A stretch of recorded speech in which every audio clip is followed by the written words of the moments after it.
까다롭기로 소문난 딴지 마켓에서 가장 높은 평점과 가장 높은 재구매율을 기록한 상품, 유해화학 성분이 없는 약산성 식물 성분의 빅그린 투쓰리 샴푸입니다. 민감한 문제성 두피를 가지신 분이라면 딱 23일만 써보세요. 그 이유를 알 수 있습니다. 지금 딴지마켓에서 만나보세요. 아이들을 위한 빅그린 베이비 4종 세트도 있습니다. 중세 장인들의 무드지를 그대로 재현한 황야의 1위. 오파코 가죽 제품이 더욱 업그레이드 되었습니다. 빈티지 샤첼백과 다이어리, 노트 커버, 그리고 아이패드 커버까지 신뢰하기 힘든 가죽 제품. 이제 딴지마켓에서 검증된 상품을 은하계 최저가로 구입하세요. 자세한 설명이 불필요한 세계적 음향기기 전문업체 하만그룹의 AKG 헤드폰과 JBL의 스피커가 딴지마켓에 입점했습니다. 블루투스 헤드폰에서 전문가용 헤드폰까지, 휴대용 스피커에서 통합형 사운드바까지 최고의 상품을 은하계 최저가로 만날 수 있는 기회. 지금 바로 딴지마켓에서 만나보세요.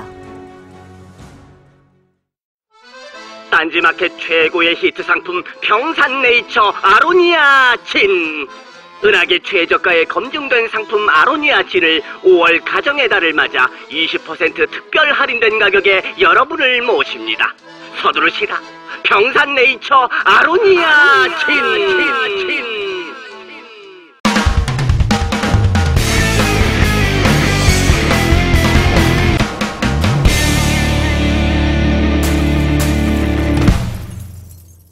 안녕하세요. 김호준의 KFC 제 12회 시작하겠습니다.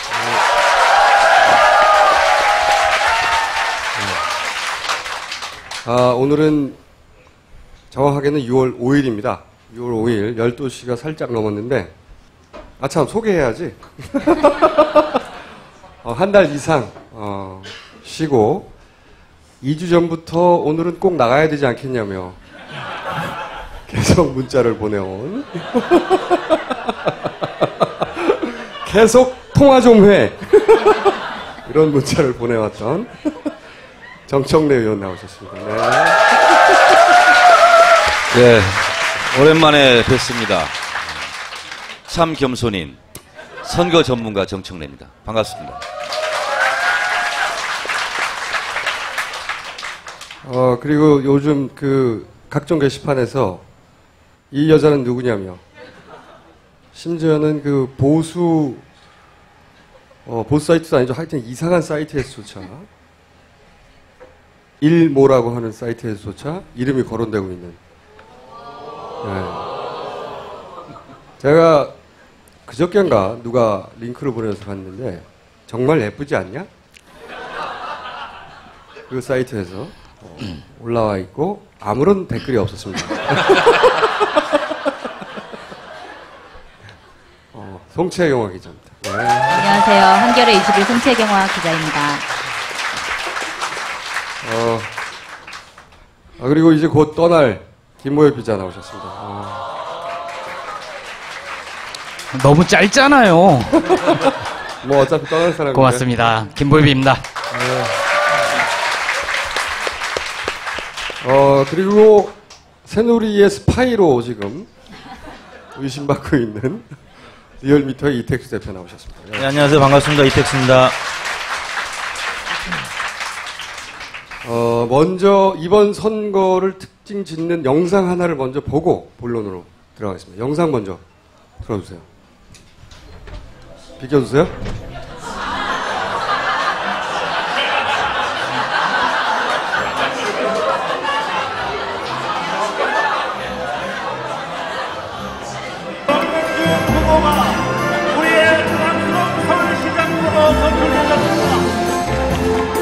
제 아들의 철없는 짓에 진심으로 사과드립니다. 제 막내 아들 녀석도 너그럽게 용서해 주시기 바랍니다.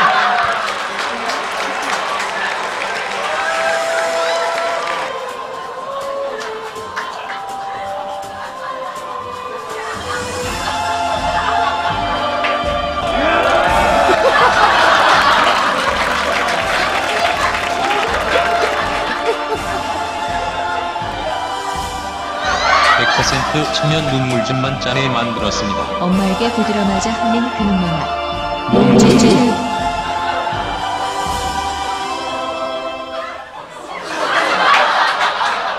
못난 아버지를 둔 딸에게 정말 미안하다!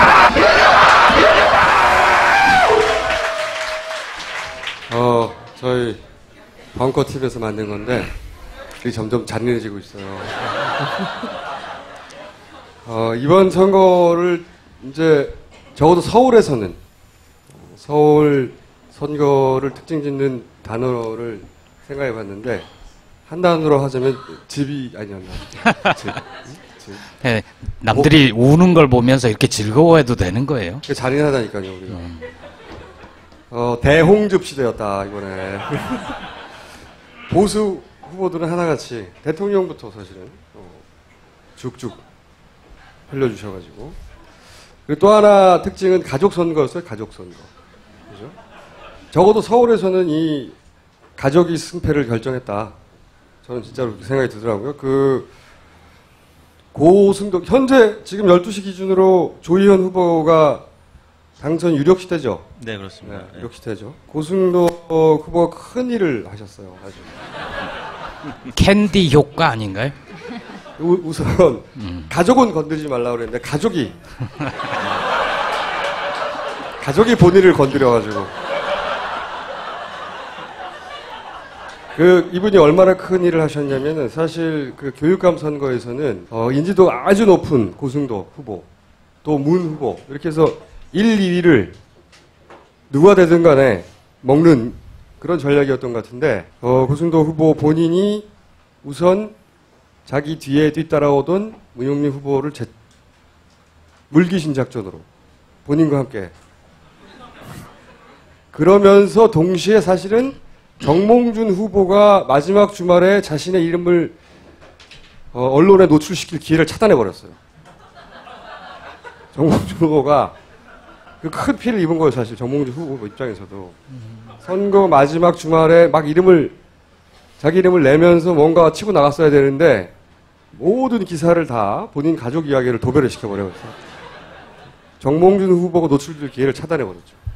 정몽준 후보도 사실은 박원순 후보는 가만히 있는데 본인들 가족이 나와가지고 셀프 디스를 하는 바람에 자폭을 하셨고, 박원순 후보는 본인이 선거운동을 거의 안 한 걸로 제가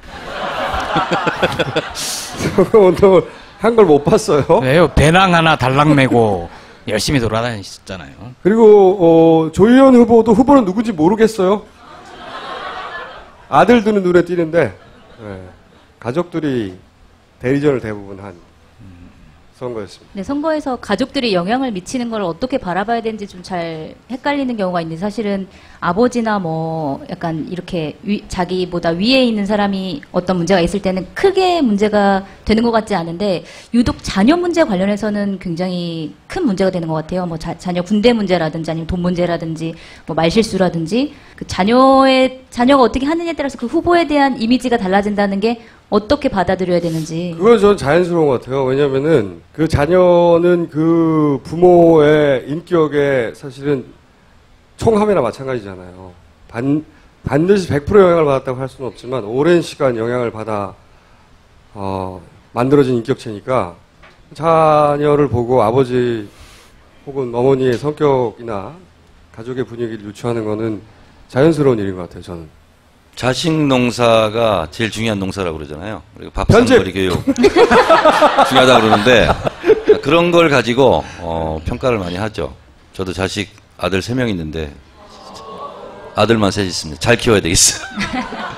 크게 될 사람인데. 이번 서울의 선거는 적어도 앞으로 이런 선거에 나오실 분들한테 이거 자녀 교육을 잘 해야 되겠다. 굉장히 일깨워준 선거가 아닐까 싶어요. 제가 지금 말해야 돼요?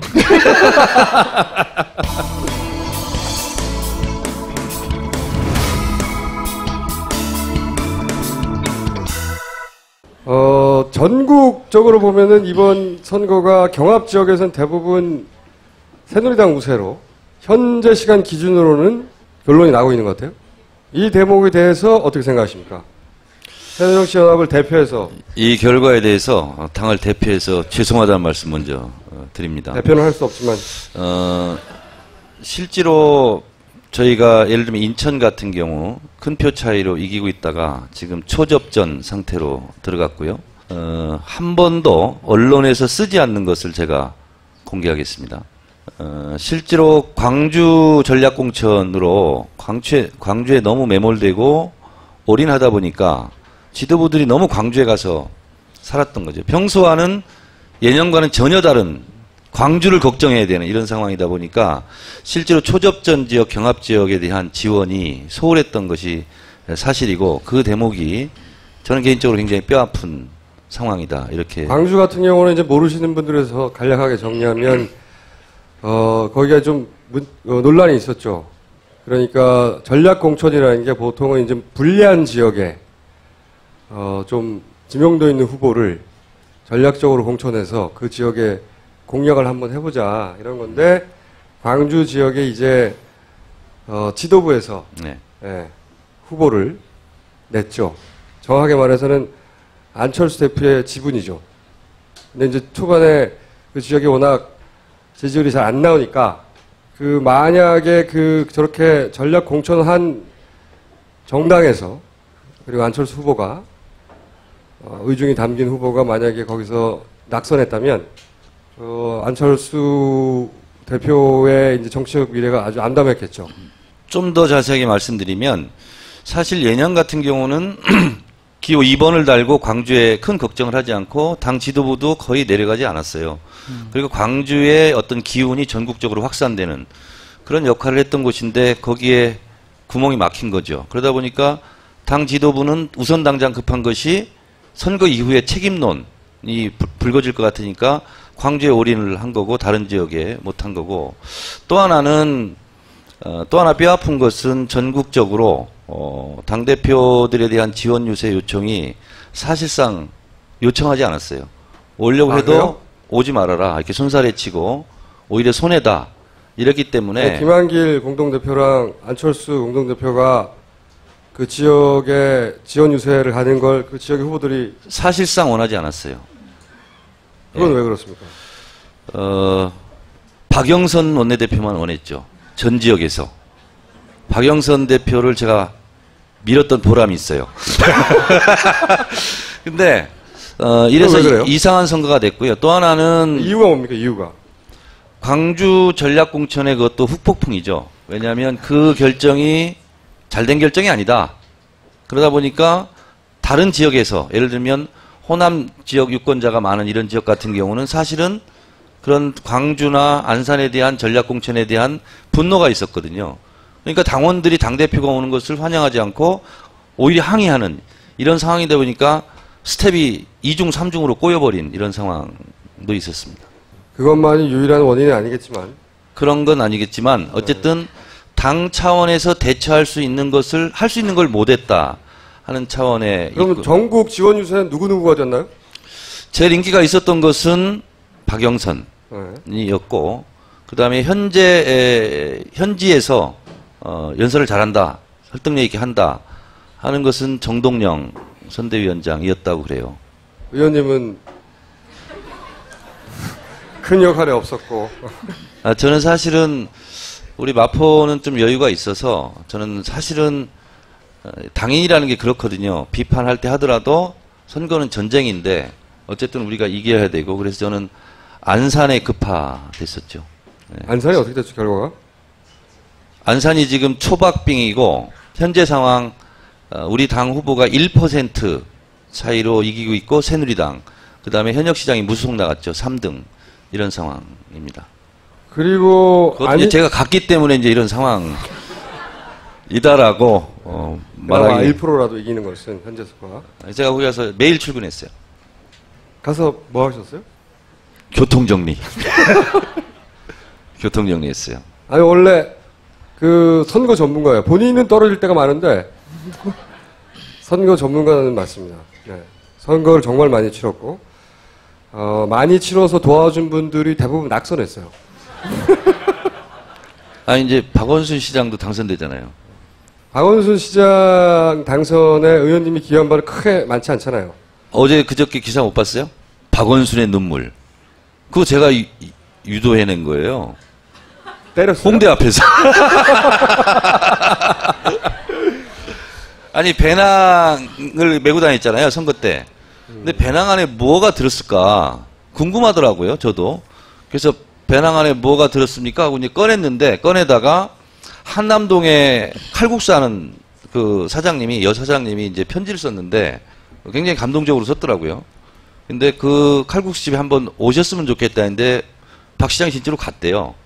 그래서 그걸 가지고 이제 의리의리하다 뭐 의리의 박원순 뭐 이래가지고 했는데 아니 그걸 읽다가 갑자기 울더라고요. 근데 정몽준처럼 그렇게 좀 자기적이지는 않았어요. 그 결정적 눈물을 제가 이끌어내는 사람이에요. 의원님이 이번 선거에 기여한 것은 배낭을 열게 한 거. 그게 전부이고.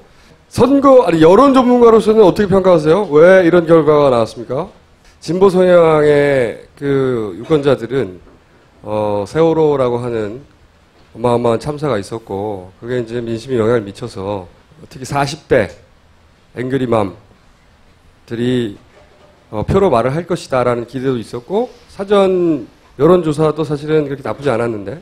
지난 주말에 이루어졌던 이제 사전투표의 경우에는 지난 주말은 박근혜 대통령 지지율이 상당히 많이 떨어졌을 때입니다. 실제 그 안대희 지명자가 사퇴하면서 지난주 수요일이었거든요.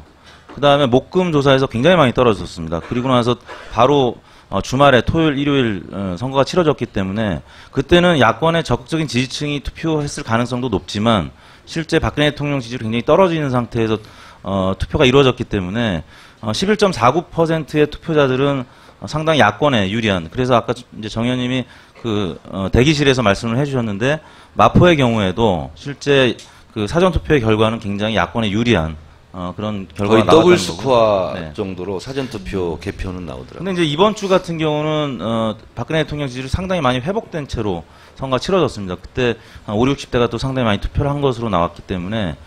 그 출구조사 결과는 뭐 7대10으로 야권이 유리한 걸로 나왔지만 워낙 박빙 지역이 한 7개 지역 됐었고 또 출구조사도 실제 그 표지 모차 외에 여론사에 응답하지 않는 이제 어르신들이 항상 계셔왔거든요. 그래서 이분들이 한 2%포인트나 한 3%포인트는 숨겨진 표심으로 분류가 되어 왔었습니다. 그래서 많은 전문가들은 아까 6시에 개표 방송이 나왔을 때 실제 팽팽하거나 좀 소폭 새누리당이 앞서는 뭐 9대8 결과를 예상을 했었는데요.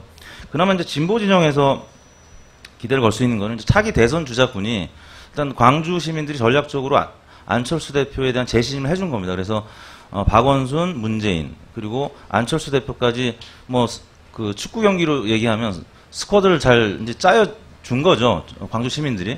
반면에 정몽준 후보의 경우 이제 거의 패배가 확실시 되고 있는데요. 이번에 낙선하게 되면 이제 차기 주자로서의 그 가치는 많이 떨어질 겁니다. 그렇다면 새누리당에서는 사실 뭐 김무성, 김문수 등으로 지금 이제 차기 주자들이 있는데 야권에 비하면 굉장히 그 스쿼드가 약하다는 거죠. 그래서 차기 이 대선에 있어서는 진보 진영이 굉장히 기대할 수 있겠다라는 평가를 할 수가 있겠고요. 그다음에 서울 같은 경우 이제 박원순 시장이 지금 득표를 상당히 많이 지금 이제 했죠. 그래서 기초단체장을 보면 새누리당 기초단체장 후보들이 대략 지금 득표율이 이 정몽준 후보의 득표율과 거의 비슷한 상황으로 나오고 있습니다.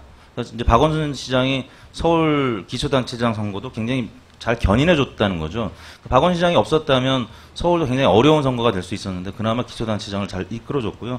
교육감 선거, 그러니까 사실 이게 후보 그 로테이션 투표 용지가 있었기 때문에 상당히 어려운 선거임에도 불구하고 진보 진영 교육감들을 다 전국 유권자들이 많이 찍어줬다는 겁니다. 그러니까 많이 공부하고 찍었다는 얘기인데 그건 제가 볼 때는 조희영 교육감이 어느 정도 견인했던 측면이 있고 또 한편으로는 적진에서 이제 적진 분열이 있었기 때문에 조희영 후보가 견인했다고 보진 않아요.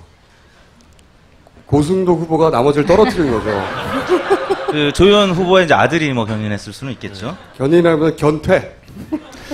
그리고 이제 마지막으로 한 가지만 더 말씀을 드리자면 박근혜 대통령이 앞둔 집권 전반기이기 때문에 항상 집권 전반기 후반기로 나뉘어서 이제 본다면 전반기에 치러진 선거는 항상 여당이 이겼습니다. 한 번 더 이제 유권자들 입장에서는 기회를 주자라는 게 이번에 나타난 것 같고요. 여당에서 나중에 선거 종반에 박심 마케팅을 하면서 한 번 더 기회를 주자. 그리고 읍소 전략으로 나갔었죠.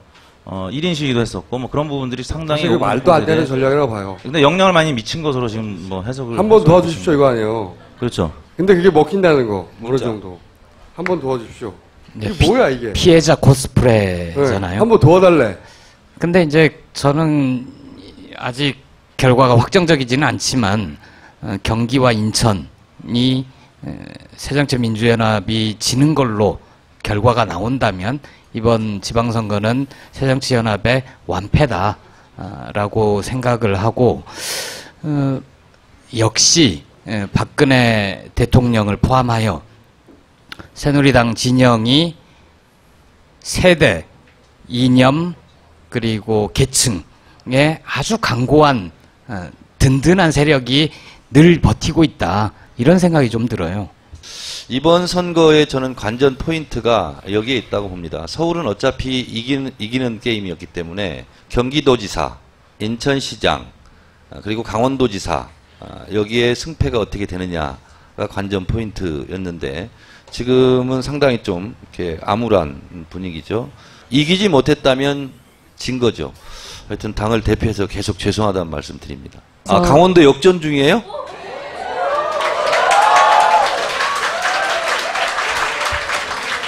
현재 스코어 어떻게 됐죠?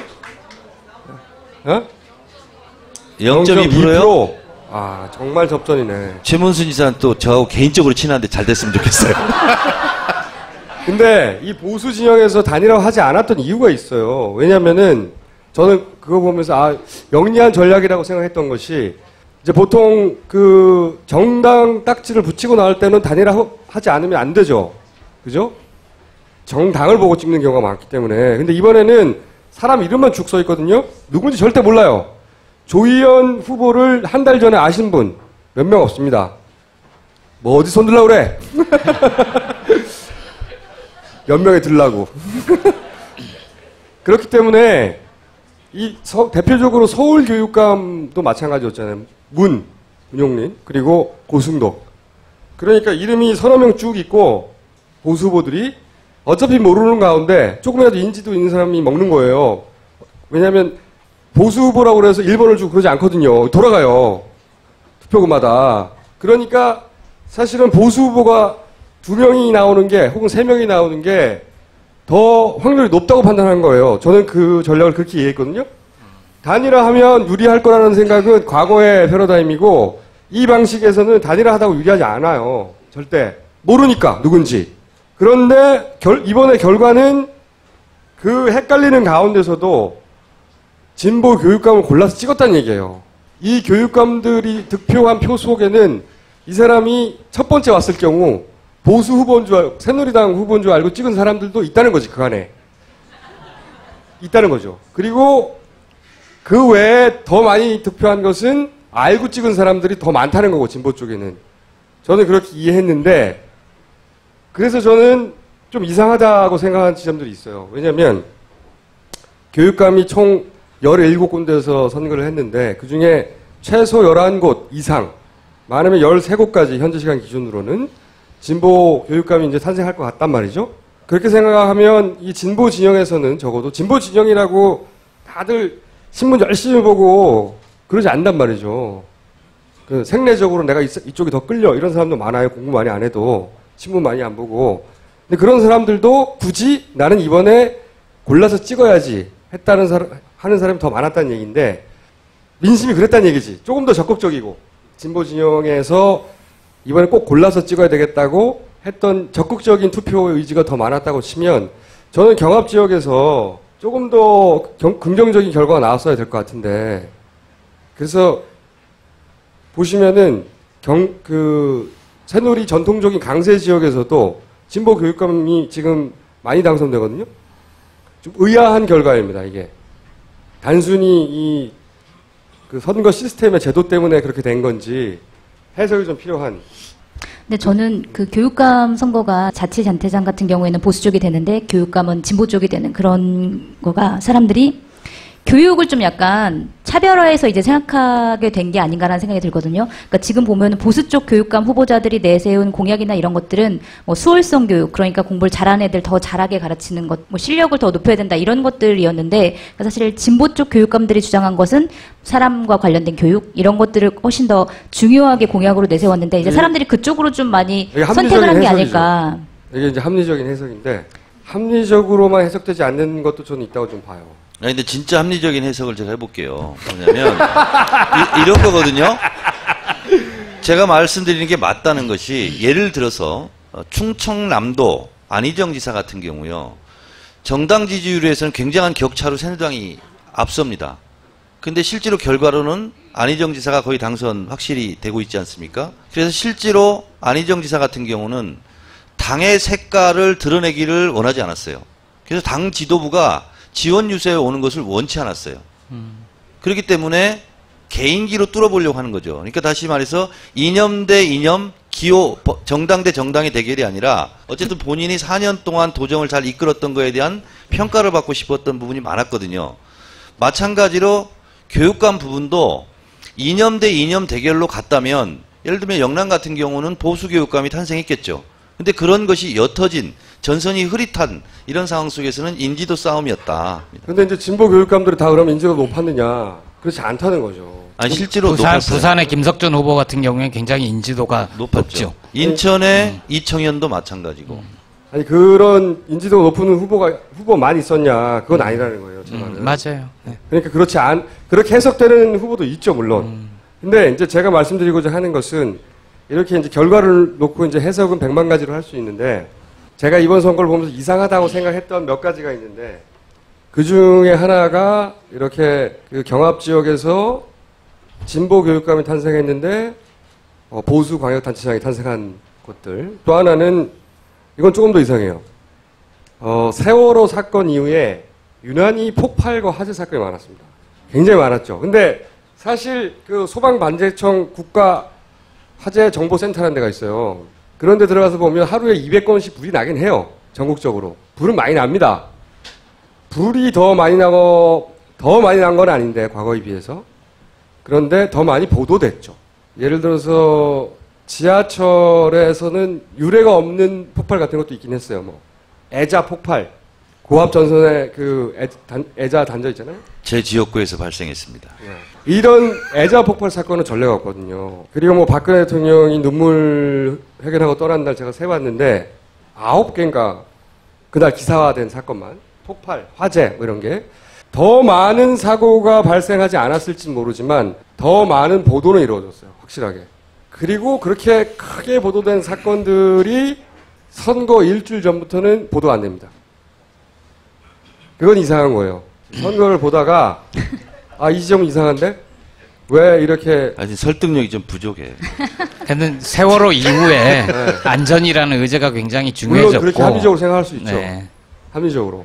아니면은 그 교육감, 진보 쪽 교육감이 많이 당선될 가능성이 높은 거를 좀 따져봐야 될 게, 그러니까 실제로 자치단체장 같은 경우에는 보수 쪽이 되더라도 진보 쪽 후보가 몇 %의 이제 지지율을 얻었는지를 좀 계산해 볼 필요가 있을 것 같아요. 그래서 그거랑 진보 쪽 교육감이 얻은 퍼센테이지를 좀 비교를 해서 그게 좀 비슷하다면 사실은 같은 양상으로 갔는데 보수 쪽이 분열이 돼가지고 다만 당선은 진보 쪽 교육감이 당선된 걸로 이렇게 분석할 수 있지 않을까. 물론 그렇긴 하죠. 그런데 제가 말하는 건 뭐냐면 어차피 진보나 보수나 이 후보가 진보 후보인지 교육감이 보수 후보인지 모르는 평균은 비슷해요. 사실 지역에 내려가면 그 사람이 서울에서도 고승덕 후보가 이런 사건이 있기 전에는 과연 진보적인지 아닌지 구분하기 굉장히 힘들었어요. 40, 50대 아무나 붙잡고 고승덕 후보 어떻게 생각하세요? 그러면 평소에 진보적인 성향을 가진 분들도 그 사람 뭐 사람 좋아 보이고 똑똑한 사람 아니야? 뭐 교육감으로 괜찮은데? 이렇게 생각했을 거예요. 근데 이번에 진보 교육감이 많이 된 것은 기본적으로 의식적으로 투표했다는 거죠. 이쪽 층이. 내가 꼭 골라내서 투표해야지. 원래 투표하기 싫은 선거도 있어요. 지난번에 우리 이명박 각하가 당선된 선거, 그때는 많은 사람들이 투표를 포기해버렸단 말이죠. 진보 진영 쪽에서. 안 될 것 같으니까. 어떤 선거에 임하는 양쪽의 열이랄까? 그게 굉장히 중요한 동력이라고 생각하는데 이번에 진보 진영에서의 열의는 꽤 높은 편이었다. 그러면 경합 지역에서 그런 열의들이 어떤 표로 드러나야 되는데 이게 수학으로는 말할 수 없지만 경험치로 아니 좀 이상한 지점이다 하나. 그리고 또 하나는 유난히 폭발 화재가 이 선거 한 일주일 전까지는 많이 보도됐다. 제가 세 번 통계도 있어요. 그거 가지고 나오다가 귀찮아서 말았는데 너무 끝났으니까 이제. 근데 이런 점은 있습니다. 뭐냐면 제가 보수가 맨날 이 겁먹은 동물이라고 주장하는데 그러니까 요는 만약에 이렇게 예전에는 그래서 북한을 많이 써먹었죠. 사람의 공포심을 자극하면 안전을 찾게 되고 그런 보수로 회귀하는 경향이 있거든요. 상관관계가 있을 것 같다는 생각을 하는 거지. 내가 입증은 못해. 불나고 화재 나고 이런 것이 정권 안정론으로 이어졌다. 그게 논리적으로는 안 그럴 것 같은데 그런 측면이 있다는 겁니다, 실제. 근데 사실 보도가, 그러니까 뭐 화재 사건이나 아니면 사고나 이런 것들이 보도가 많이 되는 거는 그러니까 의도적이지 않을 수 있거든요. 왜냐면 언론사 같은 경우에는 예를 들어서 사건이 하나 터지잖아요. 그래서 뭐 성폭행 사건이 하나 터지면 사실은 그 뒤에 일어나는 성폭행들은 예전 같으면 보도를 안 했을 텐데 이 사건이 터짐으로 인해서 연계성으로 보도를 하는 경우가 되게 많거든요. 물론 합리적으로 생각하면 네. 그래요, 다. 근데 선거 직전이 되면 선거의 선수들은 작은 요소도 어떻게 선거 영향을 줄까 고민을 하거든요. 그리고 근데 사실은 세월호 사건으로 정부가 정말 무능한 모습을 보여줬고 우리의 안전을 지켜주지 않는다는 걸 보여줬는데 그런 사건들이 많이 보도가 되는 게 과연 정부에 그게 유리할까? 정부의 책임만 아니라면. 저 이택수 대표한테 질문을 좀 하고 싶은 게 있습니다. 안 돼요. 왜요? 네. 투표율 관련해서 여쭤보고 싶은데요. 그 세월호 참사 이후에 투표를 반드시 하겠다는 비율이 꽤 높았잖아요. 그리고 야권 성향에서는 이 무능한 정부 심판해야 되겠다는 생각이 높았고 선거 막판에 가면서 보수층이 결집한 것도 읍소 전략, 뭐 피해자 코스프레 이런 걸로 투표장으로 많이 나왔단 말이에요. 그럼 예년에 비해서 투표율이 좀 양쪽 다 투표할 이유들이 있기 때문에 높아져야 하는 거 아닌가요? 그것에 비하면 투표율 원래 한 60% 안팎까지 전망을 했는데 그에 비하면 너무 낮은 거 아닌가요? 이유가 뭐죠? 그렇죠. 사전 투표를 고려한다면 60%를 훌쩍 넘었어야 되는 건데 오히려 사전 투표를 고려한다면 투표율이 좀 낮아진 측면이 있습니다. 왜냐하면 지난번보다 한 2, 3%밖에 높지 않게 나타났기 때문에 기대했던 것보다 훨씬 투표율이 낮았고요. 그 야당 지지율도 새누리당 지지율이 떨어질 때 사실 반등을 크게 못했습니다. 그러니까 여야 모두에게 책임을 묻는 유권자들의 표심이 기권으로 나왔을 가능성도 있고요. 제가 아까 교육감제 문제와 관련해서 조금 첨언을 드리자면 여론사 기관 입장에서 보면 이번에 확실히 언더독 효과가 굉장히 많이 크게 작용을 한 것 같습니다. 왜냐하면 지난주에 제가 소개해드렸던 6개 접전 지역들이 다 지금 여야 양상이 지금 바뀌어서 나타나고 있거든요. 그리고 특히 이제 열세 후보들이 많이 따라갔던 측면이 있는데 교육감 선거는 사실 여론조사 보도가 거의 없었습니다. 조희연 후보도 막판에 저희 이제 리얼미터 조사 결과를 많이 리트윗하고 그래서 홍보를 했었습니다만 그 전에 사실 그 교육감 선거와 관련된 지지율 보도가 없었기 때문에 만약에 보도가 적극적으로 됐다면 보수 진영도 전략적으로 판단을 했었을 거라는 거죠. 그래서 사실상 단일화가 이루어졌을 텐데 지금 뭐 예를 들어 고승덕, 문용린 이 파문에서도 보도된 바가 별로 없어서 누굴 찍을지 몰랐던 겁니다. 그래서 사실상 단일화도 이루어지지 못했고 보수 진영은 또 분열돼 있었고 그런 차원에서 그게 분열이 아니라니까 전략이라니까. 만약에 보수가 원했다면 단일화를 시켰을 거예요. 근데 그 전략이 안 먹혀 들어간 거 아닐까요? 전략이 실패하긴 했죠. 이번에. 그 전략이 실패한 이유를 찾아야 되는 거죠. 그들도 선거 전문가이고 단일화는 진보 진영은 어려워도 보수 진영은 그렇게 어렵잖아요. 마음만 먹으면. 근데 안 한 거거든요. 그러니까 이 선거 제도에 가장 적합하다고 생각한 거예요. 후보가 여러 명이고 어차피 누구지 모르면 그중에 하나만 걸리라. 문용린, 고승덕 둘 다 거의 30% 가까이. 그러니까 둘 중에 하나가 되는 건 1등 이쪽이 안 되더라도 이쪽이 되는 그런 구도로 끌고 간 거 대표적으로. 그러다가 이제 우리 고 후보의 눈부신 활약으로 물귀신처럼 깔아앉은 건데 그건 굉장히 특이한 케이스인 것이고. 그러니까 혹시 그럼 서울의 그 고승덕 그 후보의 그 자녀 사태가 다른 지역에까지 영향을 미쳤을 가능성 없을까요? 예를 들어서 그냥 관심이 없었는데 이 고승덕 후보가 이렇게 하는 걸 보고 아 내가 잘 뽑아야 되겠다 갑자기 이렇게 깨달았다거나 이런 교육감에 대한 관심은 많이 높아졌을 것 같아요. 그 전에 비해서. 정책위원 그런 질문은 저한테 좀 해주세요. 제가 이번 선거와 관련해서 세 번째로 이상하거나 불만한 지점이 있어요. 사전 투표를 했잖아요. 지난번에 투표 시간 연장 2시간 절대 반대했죠. 그죠? 굉장히 합리적인 제안인데 그게 새누리당이 불리할 것 같으니까 절대 받아들이지 않았단 말이에요. 모든 노력을 다해서. 사전 투표는 했어요. 자연스럽게. 불리하다고 생각했으면 절대 안 했겠죠. 불리하지 않다고 생각한 거예요. 이 제도가. 원래 이런 거 제도 한번 만들면 바꿀 수 없거든요. 사전 투표 했다가 다음부터 사전 투표 하지 말자 이럴 수 없잖아요. 한 번도 자기들이 불리한 걸 받아들인 적이 없는 정치 세력입니다. 그쪽은. 그래서 사전 투표가 된다는 걸 듣고 저는 걱정을 했어요. 뭔가 있지 않을까? 뭔가 있지 않고서는 이렇게 자연스럽게 제도를 받아들이지 않을 텐데 그게 뭔지는 모르겠어요. 모르겠는데 마음에 안 드는 점이 몇 가지 있습니다. 뭐냐면 우선 첫 번째로 이 정보는 이걸 미리 알면 후에 며칠 후에 있을 선거 전략을 짜기 참 좋습니다. 우선. 그죠? 물론 이 정보가 절대 딴 데로 유출되지 않아 라고 말하겠지만 그걸 내가 어떻게 알아? 미리 안다면 대충 이 새정치연합처럼 밖에 서가지고 20대를 보는 사람 3명 막 이게 아니고 그거 하거든요. 50대로 보이는데 5명. 여기서는 이렇게 해요. 전국 어디 가서 투표를 하더라도 그 정보를 알 수가 있고요. 이거 굉장히 중요한 정보죠. 선거 전략을 짜는데 미리 3일 전에 알 수 있는 거예요. 3, 4일 전에. 두 번째로는 예전에는 이렇게 했어요. 투표용지를 딱 가지고 와. 그리고 투표용지에서 그 투표용지의 숫자를 정확하게 알아요. 그 투표를 해. 가져가서. 근데 그러면 투표용지 가져온 숫자와 남은 숫자 딱 빼면 투표한 사람이 정확하게 나와요. 그래서 투표한 사람과 기권자 숫자가 투표가 끝나자마자 선관위로 보내지죠. 그래서 선거 끝나자마자 선관위는 데이터를 알 수가 있어요. 줄 서 있다가 집에 간 사람 빼고는 그거 얼마 된다고 전국에.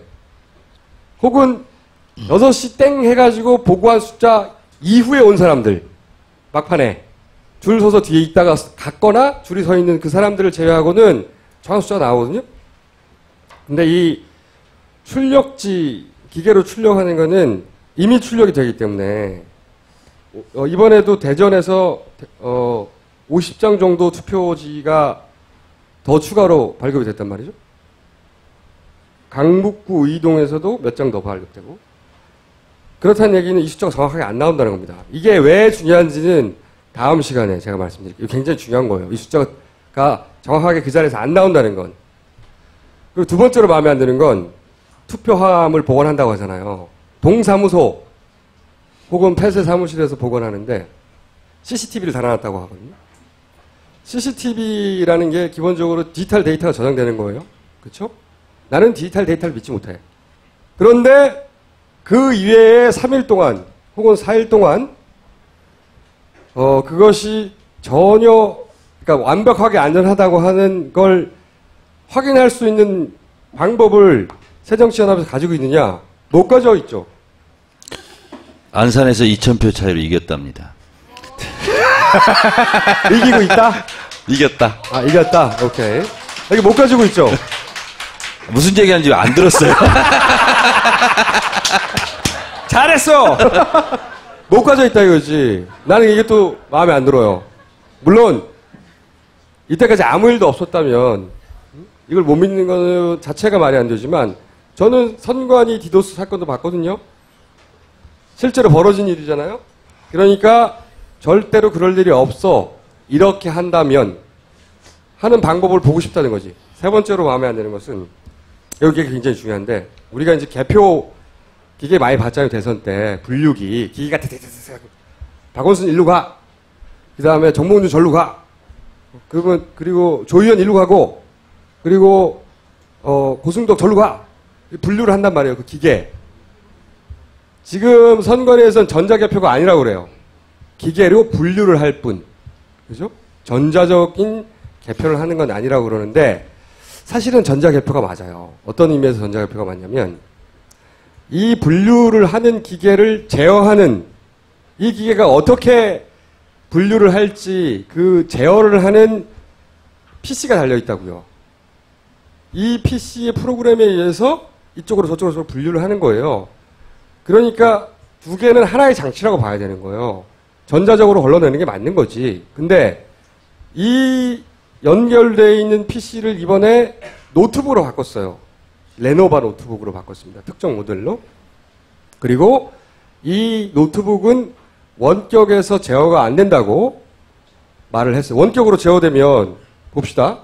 선거를 하고 있는데 내가 만약에 원격에서 선관위에서 야, 2장 이쪽으로 보내. 이게 가능하다는 얘기니까 원격으로 되면 큰일 나잖아요. 그쵸? 그래서 원격을 안 된다는 걸 보여줘요. 이 처음에 하기 전에 어떻게 보여주냐면 컴퓨터 탁 키면은 앞에 검은 화면 쳐 올라가죠. 검은 화면 올라가면서 뭐 시모스, 뭐 바이오스 이렇게 나오잖아요. 그때 모니터가 있는지, 이 키보드가 연결됐는지, 뭐 하드가 있는지 이런 걸 체크한단 말이죠. 그걸 바이오스라고 하는데 이 바이오스에서 네트워크 카드를 사용하지 않도록 설정했다. 라고 선관위에서 설명을 했거든요. 그럼 보통은 안 돼요. 일반인들은. 그런데 제 불만은 뭐냐면 그럼 애초에 랜카드가 없으면 되잖아. 그럼 랜카드를 빼면 더 단가도 떨어지잖아. 한 7, 8천 원 할 거예요. 단가를 따지면. 근데 처음부터 스펙을 주고 주문한 거기 때문에 빼고 주문하면 훨씬 단가도 떨어지고 해피해. 근데 왜 그걸 굳이 있는 걸 주문했죠? 그리고 왜 못 쓴다고 설정을 하죠? 난 이게 마음에 안 들어요. 그래서 CMOS로 사용하지 않음을 설정하면 과연 원격으로 작동하지 않는 게 확실한 건지 나는 확인해보고 싶은 거지. 그래서 의원님이 개표에 사용됐던 노트북을 하나 좀 들고 와주세요. 시연을 해보게. 네. I don't understand what you say. 나는 이런 점들이 마음에 안 들고 이상해요. 이번 선거에서. 그렇다고 해서 나한테 내 손에 아무런 증거가 없기 때문에 이게 이상하고 이건 뭐 지난번 디도스를 했어 라고 주장할 수는 없으나 이런 지점들은 구멍이 있다는 거죠. 이 선거가 완벽하게 객관적으로 어떤 문제도 없어라고 말하기에는 나는 찝찝한 점이 있는 거예요. 작은 구멍이라도 있으면 얼마든지 파고들었기 때문에 항상. 그래서 의원님이 다음 시간에 이 노트북을 좀 가져와 주세요. 노트북을 가져올지 안 가져올지 제가 판단해 보겠습니다. 참고하겠습니다. 그러니까 의원님이 달라고 하면 안 주나요? 줄 수 있어요. 그죠? 네.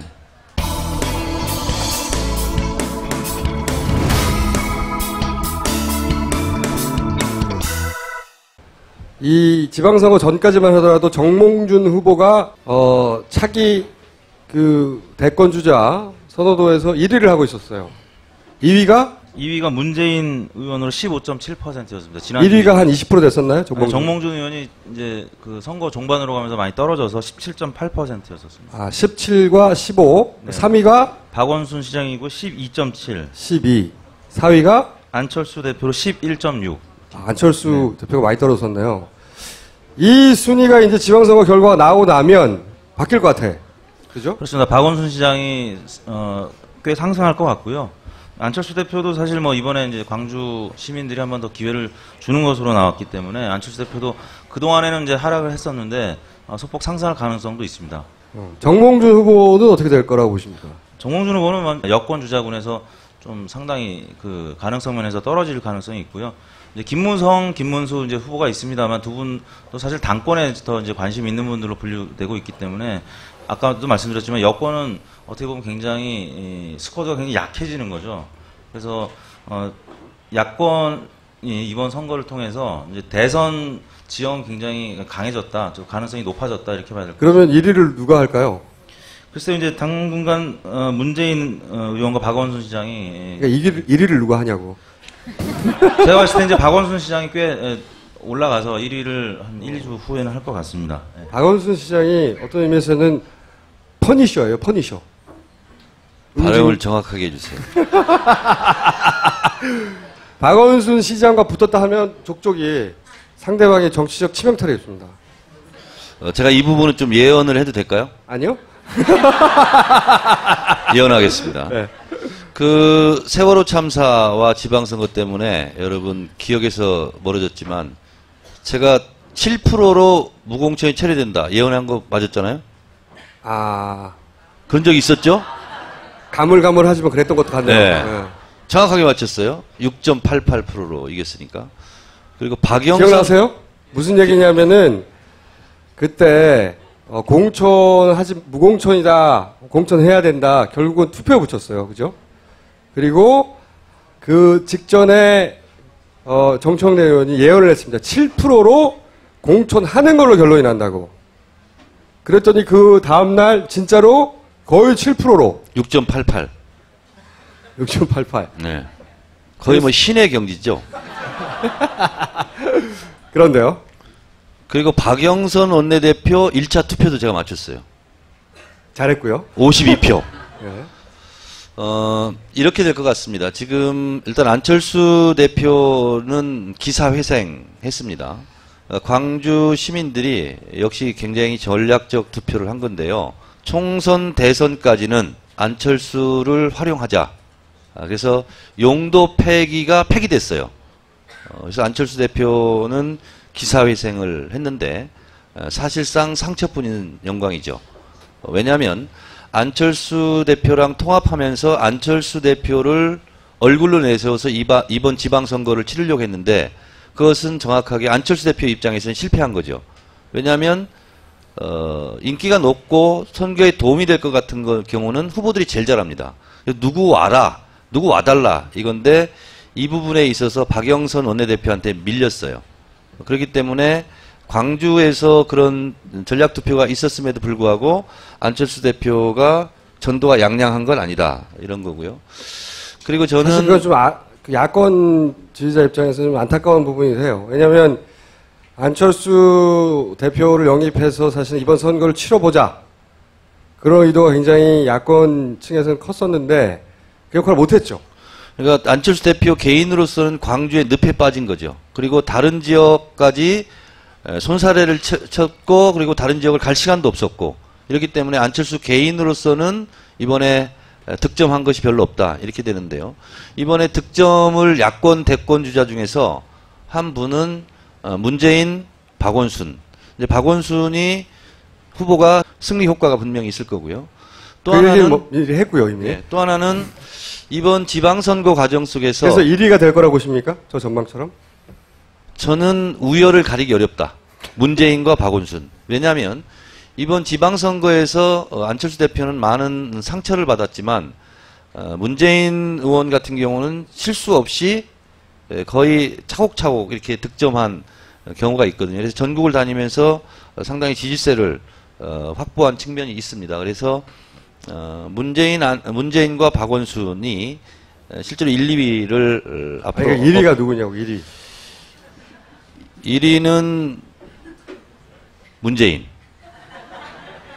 근거는 뭐죠? 지금 이번 선거에서 가장 돋보인 건 전국을 통틀어서 박원순이었는데요. 아니 그런데 네. 박원순 시장은 실제로 서울시장 선거에 주력했던 거고 문재인 의원 같은 경우는 전국적으로 다 다녔거든요. 그렇기 때문에 실제로 현장에서 이런 대중과 접촉면을 넓힌 것은 문재인 의원이 그러면 이택수 대표는 박원순 네. 1위 전망 몇 프로 차이로 1위 하죠? 아주 근소한 차이로 이길 것 같고요. 아주 1% 이내? 제가 강조하고 아니 1% 이내? 예, 1% 이내요.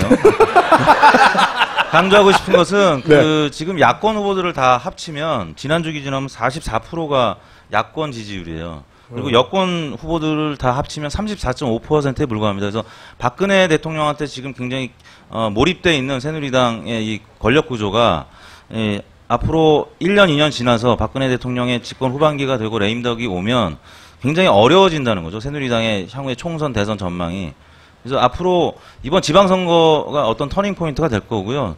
향후에 총선 대선 과정에서는 이 세 분의 후보들 중에 한 분이 굉장히 유력한 대선 주자로 부상할 가능성이 있고요. 그런 차원에서 여권은 잠룡들이 없기 때문에 일부 조사기관에서 반기문 총장까지 넣어서 지금 조사를 하고 있는 거거든요. 왜냐하면 그 반기문 총장을 넣으면 또 반기문 총장 1등 하더라고요. 그렇습니다. 이제 새누리당 지지층이 반기문 총장을 굉장히 지지를 많이 하는 것으로 나타나고 근데 있고. 반기문 총장이 새누리당 성향은 맞긴 맞아요?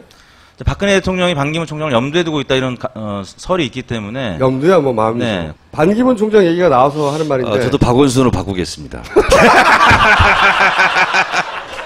아니 근데 이 얘기가 지금 아무 의미가 없어요. 아니 이렇게 해두는 게 아니 좋아요. 2014년 현재 지금 우리가 이름을 불렀던 그 사람들이 2017년에 상당수는 없을 거라고요. 그리고 우리가 얘기하지 않았던 사람들이 2017년에 거론이 되고 있을 수도 있어요. 그럴 수도 있긴 한데 안 그럴 수도 있어요. 이번에는 왜냐하면 굉장히 차곡차곡 그 자기 고정표를 쌓아가는 후보들이라 안 그럴 수도 있다고 생각하는데, 근데 반기문 총장 같은 경우에는 모르죠. 진짜 돌발 변수인데 반기문 총장의 영입에 이쪽에서는 신경 안 쓰나요? 신경 안 쓰죠. 왜냐하면 우리 편이 되기 어려울 뿐만 아니라 실제로 반기문 총장 같은 경우는 대선 전에 나오지 않을 것이다 이런 생각을 가지고 있고, 그건 일각에서는 무슨 근거로 안 나올 거라고 생각하십니까? 그냥 풍문이죠. 근데 아까 한 가지 안 짚은 게요. 지방선거가 끝나고 나면 730 보궐선거가 있습니다. 그런데 지지도는 낮더라도 저희 새정치민주연합으로 입장으로는 손학규 대표라든가 정동영, 뭐 김두관 뭐 이런 분들이 실제로 복귀할 가능성이 있거든요. 그러면 어쨌든 1, 2위를 엎치락 뒤치락하면서 박원순 문재인 박원순이 실제로 지지율을 견인하면서 손학규 대표 같은 경우도 지지율이 상승할 수 있거든요. 국회의원에 복귀를 하면. 그렇기 때문에 좀 견고해지면서 그 대선 주자급이 좀 늘어나는 거죠. 숫자가. 이런 거고요. 또 하나는 실제로 박원순과 문재인 같은 경우는 빠층이 있는 거죠. 견고한 조직화된 대중. 아 부끄러워. 그러니까 이 두 분 같은 경우는 실제로 그게 존재하거든요. 견고한 지지층. 예. 빠층. 네. 빠층이라고 하면 그분들이 되게 기분 나빠할 것 같은데요. 네? 지지하시는 분들이 빠층이라고 하면 기분이 나쁠 것 같아요. 취소하겠습니다. 제가 그 여담을 좀 말씀을 드리면 뭐 굉장히 비과학적인 얘기를 지금 이제 말씀을 드리는 건데, 그 이철용 전 의원이 계십니다. 예전에 그 국회의원 하시던 이철용. 호방동네 사람들. 예. 네. 근데 이분이 이제 사주를 보세요. 사주를 굉장히 잘 보시는데 박원순 시장의 2017년도 사주가 전 정치인 중에 가장 좋다고 말씀을. 아니 이게 여론조사.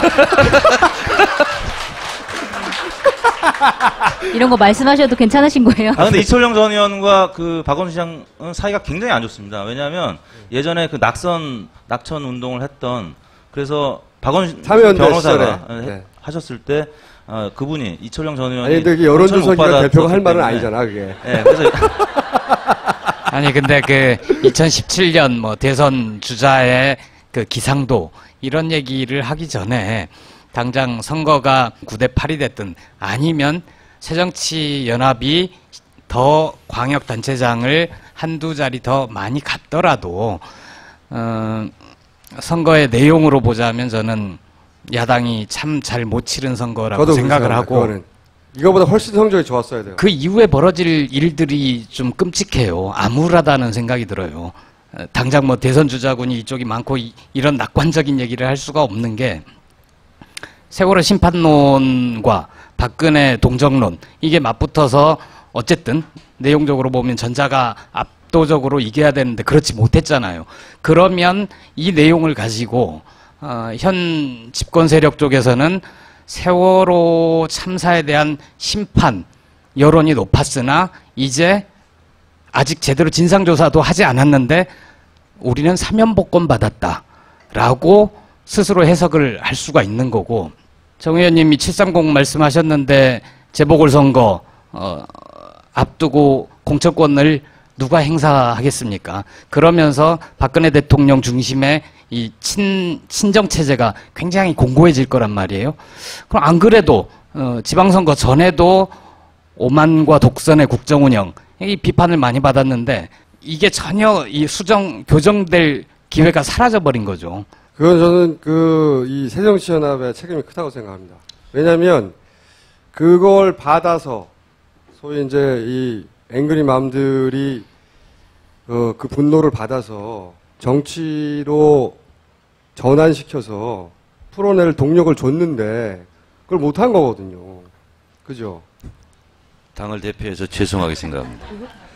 그런 의미에서 안철수 대표, 김한길 공동대표 체제는 현재는 실패한 거예요, 완전히. 특히 예를 들어서 제가 정말 화가 났던 때는 박근혜 대통령이 처음으로 사과한다고 했을 때 김한길 대표가 뭐라고 그랬냐면 대통령의 사과가 위로가 되길 바란다고.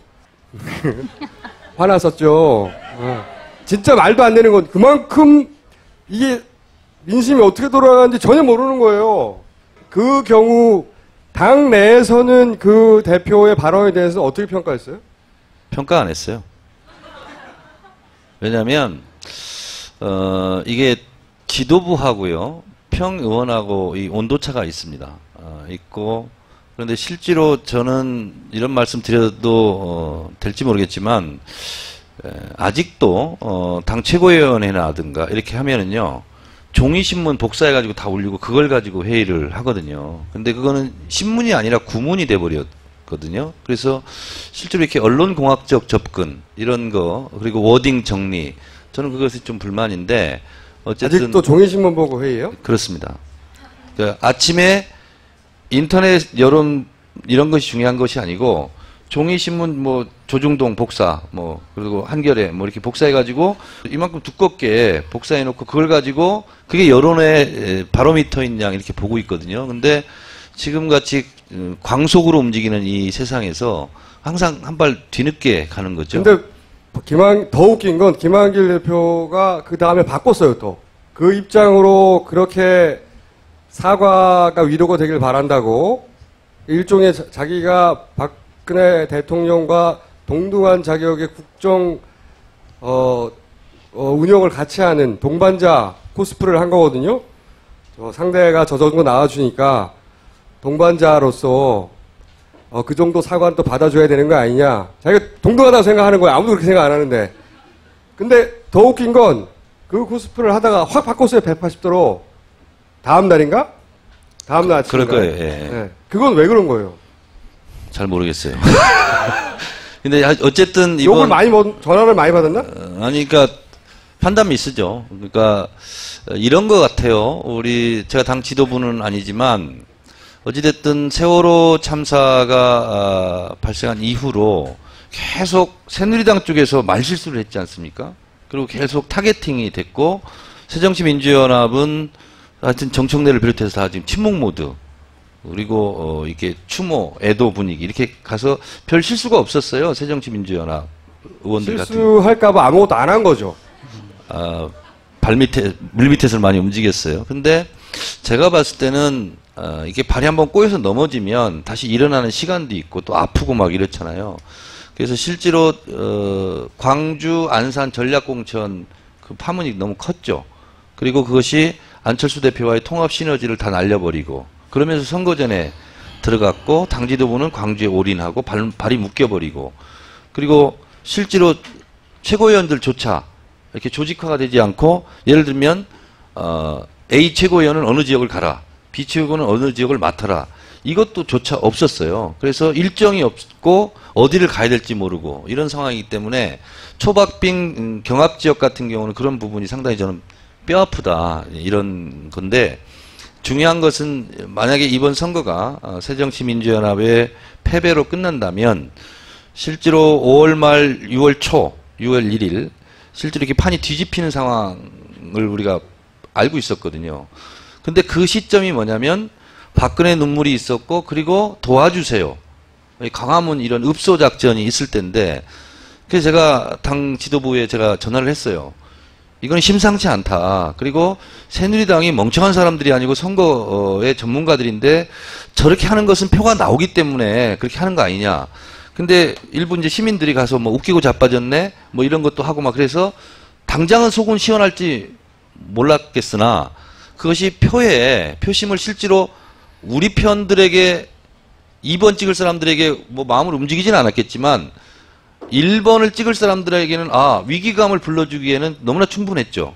그리고 부산에서는 말도 안 되는 짓을 했잖아요. 대통령을 구합시다 뭐 이런 거 했잖아요.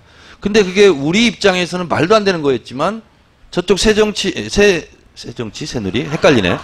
새누리 지지자들에게는 위기감과 그리고 투표장을 불러 이렇게 갈 수 있는 동인이 됐던 거죠. 그런 부분에 대해서 간과했던. 새정치연합은 뭘 했냐 이거지. 뭐 저는 열심히 했어요. 저는 좀 약간 다른 부분에 대해서 분석을 좀 해보고 싶은데 단순히 전략의 문제는 아닌 것 같아요. 새정치연합이 이렇게 좀 만약에 아직 정해지진 않았지만 이걸 패배라고 친다면 패배한 이유가 단순히 이번 지방선거에서 전략을 어떻게 세웠느냐의 문제가 아닌 것 같고 그러니까 사실 세월호 사건으로 많은 사람들이 박근혜 정부에 대해서 실망을 많이 했잖아요. 정부의 무능이라든지 이런 것들을 많이 보고 그랬는데 그래서 대안 세력을 찾았는데 새정치연합이 대안 세력이 아니었다는 거죠. 그럼 왜 대안 세력이 아니냐라는 부분을 봤을 때 저는 새정치연합이라는 당 자체의 정체성이 굉장히 모호하다고 생각을 하거든요. 그러니까 예를 들어서 새누리당이랑 비슷한 부분도 너무 많아요. 예를 들어서 제가 얼마 전에 정강정책을 한번 이제 서로 비교 분석을 해봤는데 되게 비슷해. 노선 자체도 새누리당과 비슷하고 물론 행동은 다를 수 있겠지만 사실은 사람들이 그러면은 새누리당에 내가 지지하지 않고 새정치연합을 지지한다고 했을 때 경제 성장만을 위하는 우리나라의 어떤 하나의 운영 방식에서 벗어나서 그러면 인간 중심의 사람 중심의 정치를 할 수 있을 것이냐라는 것을 놓고 봤을 때 헷갈린다는 거죠. 사실 새정치나 새누리당이나 크게 별로 다르지 않을 거라고 생각하기 때문에 이번에 새정치민주연합을 선택하지 않은 게 아닌가라는 생각을 좀 하거든요. 근데 그 부분이 일면 맞아요. 맞는데 예년의 선거와 다른 또 하나의 특징이 이번에 있습니다. 거의 1대1 구도였거든요. 그러니까 그랬죠. 1번과 2번 거의 뭐 3, 4번은 거의 뭐 있어도 이렇게 존재감이 없는 거의 1대1 구도 속에서 치러졌거든요. 그래서 이 1대1 구도이기 때문에 송채경화 기자의 분석이 맞기도 하고 좀 부족하기도 하는데 이런 거죠. 1대1 구도 속에서는 새정치민주연합이 대안 세력이 아니고 마음에 안 들고 부족하더라도 어쨌든 이 진영 대 진영의 대결이 되는 거거든요. 근데 그것을 새누리당은 정확하게 결집을 시켰다라는 거고 저희들은 그런 부분에서 좀 실패를 했다. 그리고 투표율 같은 경우도 지금 이런 국면 같은 경우는 투표율이 누구나 다 60% 넘을 거야라고 생각했지만 실제로는 그렇지 못했고 한 3% 부족했고 한 것인데 저는 이것은 전략과 전술의 실패 요인이 있다 이런 거고 실제로 1, 2, 3% 3% 이내로 승부가 결정되는 그 지점에는요 결국은 선거 전술, 선거 전략 이런 부분이 굉장히 중요한 변별력으로 작용할 수 있는 거죠. 그 새정치연합의 이번 선거의 막판 전략은 뭐였습니까? 저기는 읍소였거든요. 가서 앞뒤 없이 도와달라는 거예요, 그냥 불쌍하게. 그러니까 저는 근데 그게 이제 어느 정도 먹혔다고 치면 저는 개인적으로요 새정치민주연합에서 읍소 작전을 저는 폈어야 된다 이렇게 보고 있습니다. 왜냐하면 읍소 전략을 편다는 것 자체는 상당히 좀 겸손한 접근 이런 자세가 있지 않습니까? 그리고 정말 우리가 지금까지 잘못했는데 앞으로는 박근혜 정부를 충분히 견제하겠다. 그러니까 우리를 미워도 다시 한번 도와달라 이런 읍소 작전을 했는데 내부적으로는 이긴다 이런 부분에 있었기 때문에 읍소 전략 같은 게 안 나온 거죠. 절박함이 부족했다 저는 이렇게 보고 있어요. 그리고 맞나요? 제 분석이? 아니요. 아니요. 그런 측면이 있는 게 제가 이명박 정부 시절에 야당을 출입해 보면 내부에서도 나왔던 얘기가 아직도 여당인 줄 안다 이런 얘기를 하는 의원들이 많았거든요. 근데 지금도 보면 원래 야당은 반대하는 게 역할이고 반대하면서 싸우는 게 제 역할인데 지금 현재 새정치연합은 싸움을 두려워하잖아요. 싸우려고 하지 않잖아요. 지금 김한길 대표나 지금 지도부는 분위기가 품이 있고 본인들이 품이 있는 대등한 국정 동반자로서 나이스하게 사이좋게 이때까지 당황하지 않고 예, 싸우는 모습만 보여줬는데 그것은 구태이고 신사적으로 합리적으로 말이 되게 이런 게 머릿속에 들어오시는 것 같아. 상대방은 전혀 합리적이지 않은데 1930년대 우리 문예사주 중에서 순수파라고 있었습니다. 대표적인 시인 김영랑 선생. 그때 특징이 뭐냐면 섬세하고 명징한 언어의 조탁이에요. 그러니까 이 최고위원이라든가 대표의 발언들 이렇게 보면은 그 언어의 조탁 이 부분에 너무 이렇게 집중돼 있고 매몰돼 있어요. 그러니까 실제로 그분의 목표가 뭐예요? 김한길 대표의? 본인이 대선 후보가 되는 겁니까? 본인은 대선 주자가 아니라라고 분명히 의총에서 얘기했어요. 그렇기 때문에 사심 없이 일한다 이렇게. 더욱 믿을 수가 없군요. 근데 하여튼 저는 이 정당에 몸담고 있는 국회의원으로서 이번 선거 과정 속에서 우리가 잘할 수 있었음에도 불구하고 그러지 못했던 부분이 굉장히 좀 못내 아쉽고 실제로 몸에 여당기가 많이 남아 있어요. 많이 남아 있다 보니까 우리 걱정하기도 바빠 죽겠는데 여당 걱정하고 막 이런. 아니, 김한길 대표를 보면요, 계속 박근혜 대통령의 국정 운영을 걱정해줘요.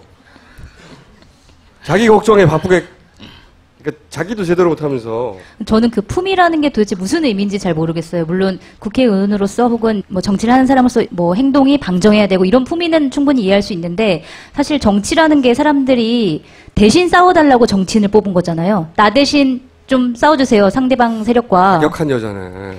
근데 그 싸우는 것 자체를 두려워하고 안 하려고 한다는 것 자체가 저는 도저히 이해할 수 없는 부분인 것 같아요. 그러니까 제가 그 당 내에서는 실제로 별로 인기가 없어요. 왜냐면 처음으로 사실대로 얘기하는 거예요.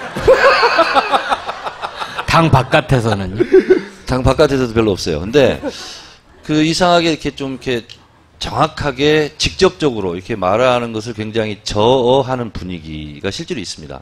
그러다 보니까 하나둘씩 안 하게 되고 또 한 사람은 또 모난돌이 정맞는다고 그렇게 그런 분위기가 당내에 실제로 있습니다. 그러다 보니까 어떻게 야당다운 야당 공무원 같아. 이라기보다는 그런 건 좀 없어요. 예? 공무원 같아 모여 있는데. 근데 왜 개별 의원들은요 실제로 눈물나게 열심히 하는 의원들이 정말 많거든요. 그리고 우리 국회의원들만의 카톡방이 있어요. 새정치민주연합. 그 카톡방에 진짜 열심히 해요. 분노는 거기서 터뜨리는구나. 카톡방에서. 근데 하여튼 이번 선거 결과는 이기지 못한 선거임에는 분명한 것 같아요. 그래서 저는 이 2~3% 내의 싸움에서는 큰 무슨 뭐 구도, 전략 이런 것보다는 어쨌든 열심히 하고 뭐 전략 전술 잘 세우면 극복이 가능한 건데 그런 면에서는 상당히 아쉽습니다. 새정치연합은 보이지 않았어요. 이번 선거에서는. 각 후보는 보였지만 새정치연합은 전혀 보이지 않았어요. 사실은. 그러니까 새정치연합의 지지율도 굉장히 낮았죠. 한 절반밖에 안 되는 것 같은데 점점 떨어지는 것 같더라고. 선거 일이 가까울수록. 그러니까 충남에서 안희정 지사가 당선됐다는 것은 굉장히 놀라운 일입니다. 왜냐하면 대단한 일이죠. 당 지지율이 거의 15% 이상 차이가 나고 이런 상황이거든요. 근데 개인기로 극복할 수 있는 게 10% 넘기가 굉장히 어렵습니다. 그런데 안희정 지사는 전략을 잘 짰던 것 같아요. 왜냐하면 당 지도부를 좀 멀리하고 당 색깔을 멀리하고 그리고 큰일 하게 해주세요. 제가 재선이 되면 대권에 도전하겠습니다 하는 것을 계속 얘기했거든요. 충남의 아들이 되어가는 거죠 지금. 그래서 저도 충남의 아들이잖아요. 그래서 이제 맞수를 또 만나게 됐습니다. 이상한가? 아니, 그 얘기하는 사이에 문자가 하나 왔어요. 오늘 PPL을 꼭 말씀해 주셔야 합니다. 빅크린 2, 3 샴푸. 여기를 보니까 이걸 쓰면 머리카락에 힘이 생깁니다. 말도 안 되는. 제가 옆에서 보니까 네. 이택수 대표가 지금 계속 얘기를 하려고 하는데. 기다려봐. 이거 얘기해야 돼. 머리카락에 힘이 생긴대. 이건 믿을 수가 없고요. 은하계 최저가. 23일 써보고 불만족이면 100% 환불. 재구매율 53%에 이르는 뜨거운 반응. 여기까지입니다. 근데 지금 우리가 얘기 안 한 것 중에서요, 광역단체만 얘기했는데, 실제로 기초단체장 지금 돌아가는 양상은 더 처참한 것 같아요. 서울을 빼고는 어때요? 서울은 지금 25개 지역 중에서 20개 지역이 새정치연합이 우세하고 서울은 5개가 압승인데 다른 지역 같은 새누리. 경우는 뭐 거의 지금 쓰러져 가고 있어요. 그래요? 아까 이제 좀 비과학적인 얘기를 해서 이제 과학적인 얘기로 다시 돌아오면 만회하려고. 예. 그 이제 아까 카톡 얘기 나왔지만 제가 이제 뭐 여야 의원님들 다 이제 공이 양쪽에 이제 많이 알고 보좌관들도 이제 공이 비슷하게 아는데 그 절박감이 야권에서 좀 더 부족했다라는 걸 느꼈어요. 왜냐하면 깜깜이 선거, 이제 블랙박스 기간 동안에 6일 동안에 각종 여론조사 지표들이 이제 오가는데 실제 그 여권이 불리한 여론조사가 나왔을 때는 그 여권의 보좌관들이나 뭐 청와대 행정관들이 굉장히 빨리 그것들을 같이 공유하고 사실은 선거법 위반인데요. 이제 그런 것들이 이제 그 여의도 정가에서 많이 돌잖아요. 예. 네. 그래서 그 예를 들면 KBS에서 이제 해킹을 당해서 그 사실은 아닌데 여론조사 결과가 어제 막 돈 적이 있었습니다. 그래서 KBS에서는 우리도 피해자라고 하고 이제 수사를 의뢰했는데 거기서 또 보면 상당히 여권이 굉장히 처참한 결과가 나왔었고요. 또 1일부터 3일까지 진행된 방송 3사 여론조사 결과들이 또 카톡으로 많이 다녔는데 거기도 실제 여권 후보들이 굉장히 처참한 결과들이 나왔었어요. 근데 실제 전화 여론조사를 통해서 사전투표 결과들이 그 사실에 근거한 데이터였었거든요. 그런 걸 보면 이 깜깜이 선거 동안에 굉장히 여권은 절박하고 또 그걸 많이 유포시켜서 여권 지지층을 최대한 투표장으로 나가게끔 하는 뭐 그런 어떤 동력이 됐다는 거죠. 그래서 그런 차원에서는 야권이 확실히 절박감이 부족했었고 뭐 그런 차원에서 좀 영향을 미쳤을 그건 또 약간 뭐랄까요? 저는 의심의 눈으로 보는 게 있는데 그렇게 해서 야권을 안심시킨 건 아닐까? 그렇죠. 그래서 야권 캠프에서는 실제 이게 사실이라면 그래서 KBS 항의를 먼저 한 쪽도 새정치연합 쪽이었었죠. 이게 그 여권에서 일부러 노출시켰던 것 아니냐라는 어떤 의문이었었는데요. 실제 굉장히 불쾌했었습니다. 뭐 예를 들면 뭐 송영 기자 캠프나 뭐 안희정 지사 캠프나 굉장히 불쾌했었고 불안해했었습니다. 원래 선거 전에는 자기들이 불리하다고 그래서 자기 쪽에 지지자들 교체시키려고 많이 하거든요. 유리해도 박빙이라고 그러고 아주 원사이드하게 이기면 몰라도 그렇게 하는데 이제 선거 직전에 2, 3일 전까지 뭐 어제까지도 계속 은밀하게 도는 여론조사를 이렇게 받아보면 대부분 야권의 압승이었어요. 그걸 보면서 이거 자체가 의도적인 게 아닌가 싶을 정도로 결과는 사실 전혀 다르게 나왔죠. 근데 그 데이터를 일반인들이 다 보고 투표장으로 나간 게 아니란 말이죠. 그걸 볼 수 있는 사람의 숫자는 사실은 정당에 있거나 혹은 그 뭐 언론 계통에 있어야 그걸 볼 수 있는 거니까. 근데 그런 사람들이 작전을 짜는 거잖아요. 작전을 짜고 사람을 움직일 사람들의 마음을 풀어놓는 거꾸로 작전이 아니었을까 하는 생각도 저는 보면서 했어요. 카톡 부분은 뭐 많은 분들이 본 건 아니지만 KBS의 해킹 그 문제는 일베 보도가 됐었고 게시판에 떴었고 그게 이제 기사화됐었죠. 그래서 많은 분들이 봤습니다, 실제. 그것이 처음 뜬 게 일베라는 것도 저는 이상하고요. 선거 직전에 KBS의 대표 페이지에서 그런 게 이제 셋 중에 하나란 말이죠. 첫 번째, 누군가가 실수했다. 두 번째, 누군가가 의도적으로 그거를 나오도록 해킹했다. 그죠? 세 번째, 진짜 그런 데이터가 있었다.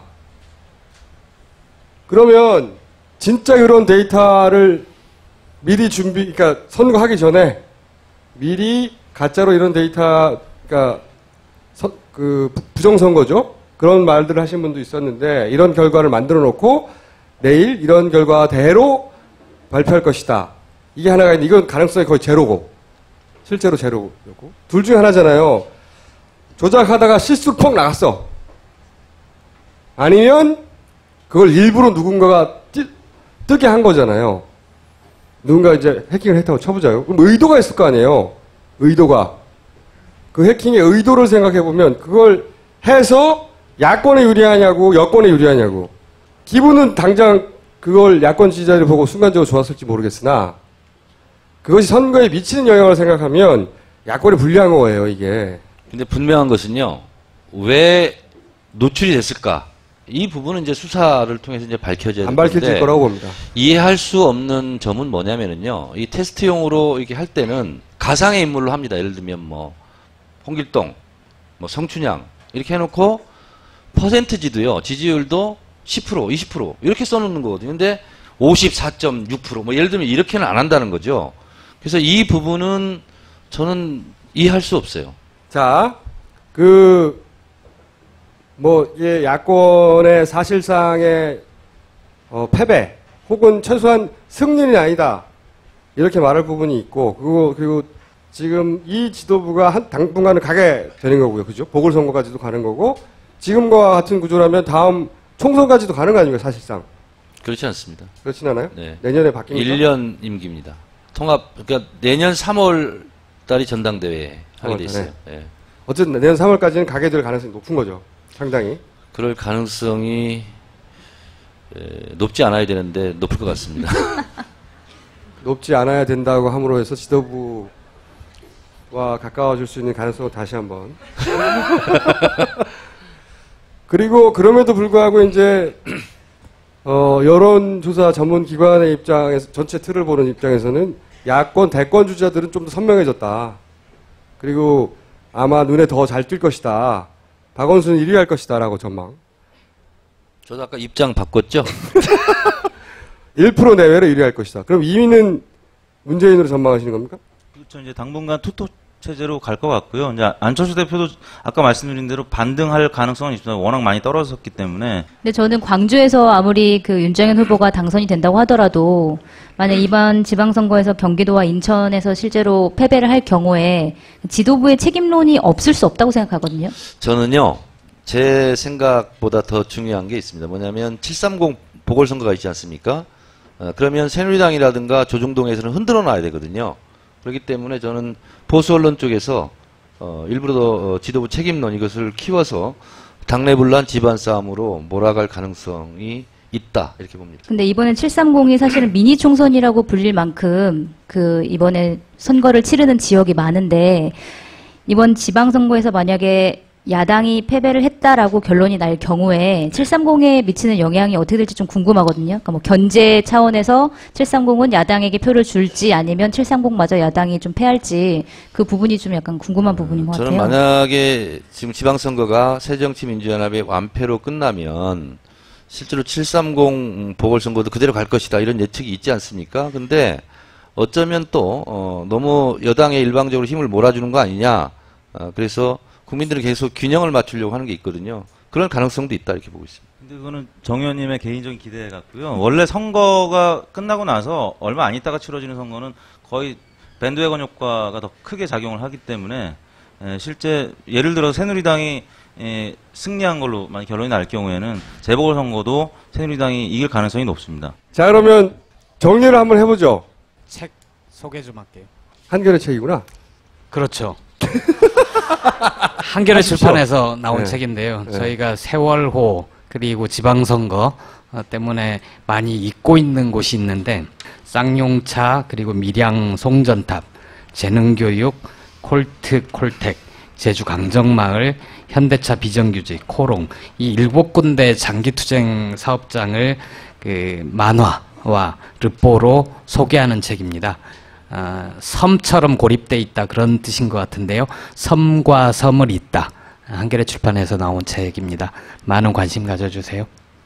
자, 오늘 사실은 선거 당일이고 아직 결과도 완전히 안 나온 상태에서 게다가 저희가 애초에 모시고 재밌게 이야기를 나누려고 했던 박원순, 조 의원 이 두 사람 다음 주에 모시는 걸로 하고 앞으로 이 세월호에 관해서는 계속 질문을 이어갈 것이고 그리고 선거와 관련해서도 저는 몇 가지 질문이 생겼어요. 또 특별히 결론이 나진 않았으나 거기에 대한 질문도 앞으로 또 지속적으로 해 나가야 되겠다고 생각을 합니다. 그리고 선거가 끝났기 때문에 댓글 관제센터 굉장히 사실은 선거 기간 동안 이야기 안 했지만 재밌는 것도 많았어요. 예를 들어서 오승환 야구선수 있잖아요. 그리고 그 야구 선수와 어떤 여배우가 갑자기 이상한 스캔들 같은 게 기사가 탁 났죠. 근데 별 효과가 없어서 하루 이틀 있다가 사라졌긴 했어요. 근데 그 기사가 났을 때 항상 댓글의 방향을 보면 아 이것이 뭔가 준비된 것이다 아니다 혹은 댓글의 방향을 보면 아 이 사건을 어디로 끌고 가려고 한다 알 수 있는 경우가 많이 있거든요. 근데 그게 자연스러운 스캔들일 수도 있잖아요.